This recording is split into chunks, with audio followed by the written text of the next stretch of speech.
বাংলাদেশত হিন্দু লোকৰ ওপৰত চলা অত্যাচাৰৰ প্ৰতিবাদত ৰঙিয়াত লোকজাগৰণ মঞ্চৰ উদ্যোগত বৃহৎ প্ৰতিবাদী সমদল।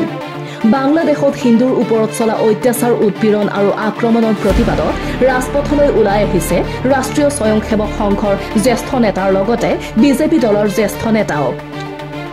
মৌলবাদী হুঁচিয়াৰ ধ্বনিৰে কঁপাই তুলিছে আকাশ বতাহ।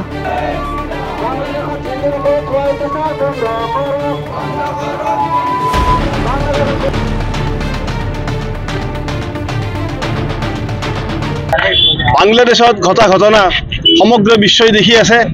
বাংলাদেশৰ কট্টৰপন্থী সন্ত্ৰাসবাদী আৰু মৌলানাসকলৰ নেতৃত্বত হিন্দুসকলৰ ওপৰত যি অত্যাচাৰ উৎপীড়ন লুণ্ঠন হিন্দুৰ উপাসনাস্থলী ধ্বংস লগতে হিন্দু মহিলাৰ ওপৰত যি বৰ্বৰ অত্যাচাৰ তাৰ আমি তীব্ৰ প্ৰতিবাদ জনাইছোঁ।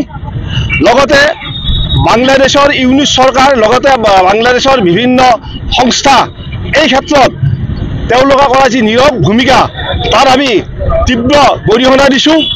আৰু লগতে হিন্দুসকলে যি নিজৰ আত্মৰক্ষাৰ কাৰণে গণতান্ত্ৰিকভাৱে যি দাবী কৰি আহিছে সেই দাবীক মষিমূৰ কৰিবলৈ হত্যা হিংসাৰে দমন কৰিবলৈ যি বাংলাদেশ চৰকাৰে প্ৰচেষ্টা হাতত লৈছে তাৰ আমি গৰিহণা দিছোঁ।